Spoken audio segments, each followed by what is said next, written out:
हाँ बच्चों, हम ऑल्टरनेटिंग करंट जो कि एनसीईआरटी 12th पार्ट फर्स्ट का 7th चैप्टर है स्टार्ट करते हैं। लेकिन ऑल्टरनेटिंग करंट को समझने के लिए हमें ट्रिग्नोमेट्री, डिफरेंशिएशन, इंटीग्रेशन और कुछ कर्व्स आना जरूरी है। तो हम बेसिक ट्रिग्नोमेट्री के पार्ट से ही स्टार्ट करते हैं। ठीक है, टाइम की अपन ने कुछ वैल्यूज ली, 0, t/4, कैपिटल T/2, 3t/4 और capital T। Omega T angle हुआ, तो जहाँ पे theta equal to omega T है ना, उस ओमेगा को अपन 2π कैपिटल T स्मॉल t लिखते हैं। तो ये 2π कैपिटल T एंगुलर वेलोसिटी हुआ। ठीक है, एंगुलर वेलोसिटी किसका? ये कॉइल का एंगुलर वेलोसिटी है जो एसी को प्रोड्यूस करने के लिए मैग्नेटिक फील्ड में रोटेट कर रहा था। ठीक है, तो अब इस स्मॉल t की जगह पर अपन ने 0 रखा, तो 2π कैपिटल T इंटू 0 क्या आएगा? 0। अब अपन यहाँ पर 2π capital T multiplied by T/4 करेंगे तो ये कैंसिल आउट हो गया, तो हमारे पास में यहाँ पर आएगा π/2। ये रखने पर पाई, ये वाला वैल्यू रखने पर 3π/2 और फाइनली 2π। अब हमें ट्रिग्नोमेट्रिक के कुछ वैल्यूज ध्यान होने चाहिए। साइन 0 0 होता है, साइन 90 1, साइन 180 0, साइन 270 मतलब 3π/2 -1 और ये 0। कॉस 0 की वैल्यू 1, कॉस π/2 0, कॉस पाई की वैल्यू -1, फिर 0 और 1। ये वैल्यू हमें एसी चैप्टर्स में बहुत ज़्यादा यूज आएगी। ठीक है, अब हम साइन कर्व की बात करें। देखिए, जब थीटा 0 था, साइन 0, थीटा 90 है तो साइन 90 की वैल्यू +1, थीटा 180 है फिर 0 हो जाएगा, थीटा 3π/2 है -1 और फिर 0। तो साइन थीटा का कर्व कुछ ऐसा आता है, ये रहा। ठीक है, तो इस वाले पार्ट में साइन थीटा इंक्रीज हो रहा है, इस वाले पार्ट में इसकी वैल्यू 1 से 0 गई, इस वाले पार्ट में 0 से -1 और यहाँ पर -1 से 0। इसी तरह से हम कॉस कर्व की बात करें तो कॉस कर्व, कॉस 0 की वैल्यू कॉस थीटा, जब थीटा 0 हो तो कॉस थीटा +1 होगा, तो हमारे पास में ये कर्व इस तरह से आएगा। ठीक है, अब हम आगे बेसिक कॉन्सेप्ट जो हमें रिक्वायर्ड होगा वो डिफरेंशिएशन का है। हमने डिफरेंशिएशन के मैथमेटिकल टूल्स वाले वीडियो में इनको समझा हुआ है, तो हम इसको डायरेक्ट यहाँ पे यूज लेंगे कि साइन ऑफ ax + b का x के लिए डिफरेंशिएशन कैसे। अगर x को चेंज करते हैं तो पहले कौन चेंज हुआ बेटा? ax + b। तो ax + b का डिफरेंशिएशन a, इस पूरे को लेंगे थीटा, तो साइन थीटा का डिफरेंशिएशन कॉस थीटा, तो इसका डिफरेंशिएशन होगा a cos of ax + b। इसी तरह से इसका differentiation -a sine of ax + b। इसके बाद में इंटीग्रेशन का कॉन्सेप्ट जो हमें बहुत यूज आएगा, ये हमने integration by substitution mathematical tools के 27th वाले वीडियो में देखा था। तो उसको अगर ये थोड़ा दिक्कत देता है तो आप इस वीडियो को एक बार रिवाइज करें। ठीक है, तो साइन ऑफ ax + b का integration -cos of ax + b/a + c आएगा। इसी तरह से cos ऑफ ax + b का integration sine of ax + b/a आता है। ठीक है, कुछ ट्रिग्नोमेट्रिक आइडेंटिटीज की हमें जरूरत पड़ेगी, क्योंकि हमारे पास में कई बार साइन स्क्वायर थीटा या कॉस स्क्वायर थीटा का इंटीग्रेशन होगा, तो इसका इंटीग्रेशन डायरेक्ट नहीं होता है, तो इनको कन्वर्ट किया जाएगा। जैसे cos 2 theta 2 cos square theta -1 है बेटा, तो cos स्क्वायर थीटा को हम 1 + cos 2 थीटा/2 लिखेंगे। इसी तरह से साइन स्क्वायर थीटा को 1 - cos 2 थीटा/2 लिखा जाएगा। अब बहुत important concept, area under the curve. Integration का पार्ट शुरू होता है यहाँ पे। जैसे मान लीजिए कोई फंक्शन x है और x में ग्राफ है, तो इसका एरिया निकालना है। तो इसके एरिया का मतलब होता है बेटा फंक्शन ऑफ एक्स का इंटीग्रेशन। अच्छा, एरिया कहाँ से कहाँ तक, x1 से x2 निकालना है, तो ये इंटीग्रेशन हमें x1 से x2 करना होगा इस तरह से। एक और कॉन्सेप्ट है फिर जिसके हम प्रैक्टिस करेंगे, दैट इज एवरेज। ये बहुत इंपॉर्टेंट कॉन्सेप्ट है और ये केवल ऑल्टरनेटिंग करंट में नहीं, ये फिजिक्स के हर चैप्टर में इसका यूज होता है। तो अगर हमें फंक्शन ऑफ एक्स का एवरेज निकालना है, ठीक है, तो ये पूरा area divided by this one, तो ये हमारे पास में आएगा integration of function of x x1 से x2 divided by integration of x x1 से x2। चलिए, जो पढ़ा है उसका एक बार प्रैक्टिस करके देखें। मान लीजिए हमारे पास ये साइन ओमेगा टी का कर्व है और हमें एरिया इस हाईलाइटेड पार्ट का निकालना है, मतलब 0 से t/4। ठीक है, तो हमने एरिया के लिए क्या पढ़ा था, जैसे यहाँ पर फंक्शन ऑफ एक्स का इंटीग्रेशन करें x1 से x2 तक, तो यहाँ पर अपने आप में फंक्शन ऑफ टाइम क्या है बेटा, साइन ओमेगा टी। तो इसका मतलब ये एरिया रिप्रेजेंट होता है इससे। अब साइन ओमेगा टी का integration minus of cos omega t by omega होगा, ये इस तरह से आ गया।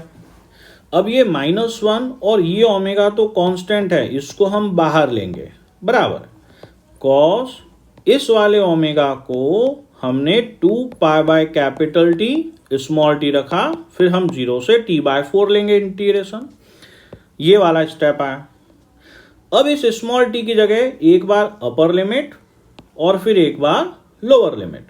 कैसे, -1/ω एज इट इज है बेटा, कॉस यहाँ पर 2π/T, यहाँ पर पहले t/4 लगाएंगे, फिर माइनस कॉस 2π/T और 0, तो यहाँ से ये कैंसिल आउट हुआ, इससे π/2 बचेगा बेटा।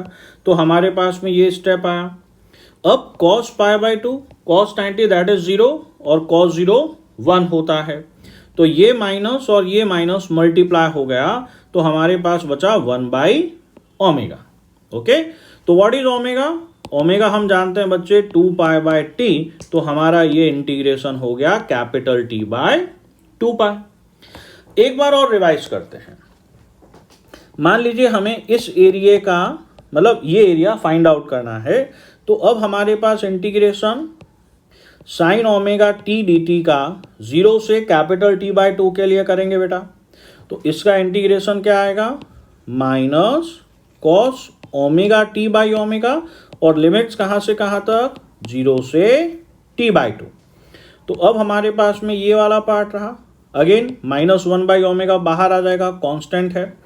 अब इस स्मॉल टी की जगह एक बार upper limit minus lower limit, तो हमारे पास में ये आ गया माइनस का 1/ω, यहाँ पे t/2 रखा, तो इससे ये कैंसिल आउट हुआ, cos π फिर cos 0, cos π कितना होता है, -1, तो हमारे पास में यहाँ पर -1, ये -1 -2 मल्टीप्लाइड बाय -1 दैट इज 2/ω। अब इस ओमेगा को हम क्या लिख सकते हैं, 2π/T, तो जब हम इसको लिखेंगे तो ये हमारे पास में आ गया T/π। ये दो कॉन्सेप्ट हमें ध्यान रखने हैं। अब जब ये ध्यान हो जाए, इनकी आदत हो जाए, तो अब जैसे हमें मान लीजिए इस पूरे का एरिया निकालना है, तो देखो ये एरिया और ये एरिया आपस में इक्वल होंगे बेटा। अगर ये +a है तो ये -a होगा, है ना। तो प्रैक्टिस के बाद हम डायरेक्टली ये एरिया इसके इक्वल कह सकते हैं। तो देखिए अपने आप में क्या हो गया, T/2 अब ये पूरा एरिया देखें तो जितना एरिया पॉजिटिव है उतना ही एरिया नेगेटिव है, तो इसका एरिया भी ये हो गया। अब समझो अगर ये कोसाइन कर्व होता तो भी कंप्लीट साइकिल के लिए एरिया 0 ही आएगा। तो अब समझना बेटा, साइन 2ωt का 0 से t के लिए, cos 2ωt का 0 से t के लिए, cos ωt का 0 से t के लिए, इन सब का वैल्यू 0 आता है। ठीक है, अब हम नेक्स्ट बहुत इंपॉर्टेंट कॉन्सेप्ट एक बार रिवाइज करते हैं। मान लीजिए हमें साइन ωt का एवरेज निकालना है 0 से t/2 के लिए, तो हमारा एवरेज का कॉन्सेप्ट क्या होता है बेटा, integral of function of x x1 से x2 तक, इंटीग्रल ऑफ dx x1 से x2 तक। तो अब यहां पर हम इंटीग्रेशन करेंगे इसका, देखिए कहां से कहां तक हो रहा है बेटा, sign omega t d t का इंटीग्रेशन 0 से t/2, फिर dt का इंटीग्रेशन 0 से t/2। अब पहले इसको समझ लें, dt का इंटीग्रेशन 0 से t/2 क्या होगा बेटा, केवल capital T sorry small T.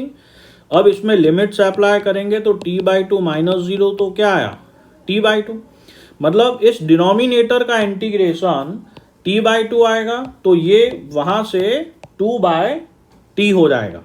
तो देखिए क्या हुआ, ये 2/t हुआ, sine omega t d t का integration minus cos omega t by omega 0 से t/2, ठीक है।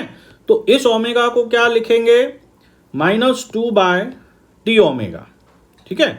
अब इस स्मॉल टी की जगह पर एक बार अपर लिमिट फिर लोअर लिमिट, तो देखिए क्या आ गया बेटा, -2/t, इस ओमेगा को रखा 2π/T, फिर अपर लिमिट माइनस लोअर लिमिट करेंगे तो cos पाई आया -1 और cos 0 क्या आया बेटा 1, तो ये पूरा मल्टीप्लाई होके -2 रहा, ठीक है। तो ये पूरा कैलकुलेट होके हमारे पास में 2/π आता है। लास्ट बेसिक कॉन्सेप्ट जो हमें और सीखना है, साइन स्क्वायर ओमेगा टी के लिए उसका एवरेज निकालना है बेटा।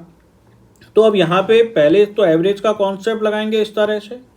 अब देखो समझो, इसका इंटीग्रेशन तो कैपिटल टी आ गया, अब साइन स्क्वायर ओमेगा टी का इंटीग्रेशन होता नहीं है, तो साइन स्क्वायर ओमेगा टी को हमें उस टर्म में कन्वर्ट करना होगा जिसका इंटीग्रेशन हमारे पास अवेलेबल है। तो अब हमने साइन स्क्वायर ओमेगा टी को समझना बेटा 1 minus cos 2 omega t by 2 रखा, ठीक है।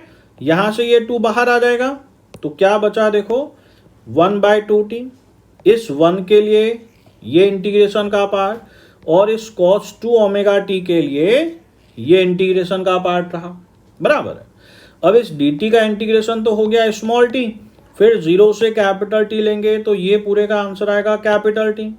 और अभी अपन ने थोड़ी सी देर पहले ही समझा था cos 2 ओमेगा टी का इंटीग्रेशन 0 से कैपिटल टी के लिए 0 होता है।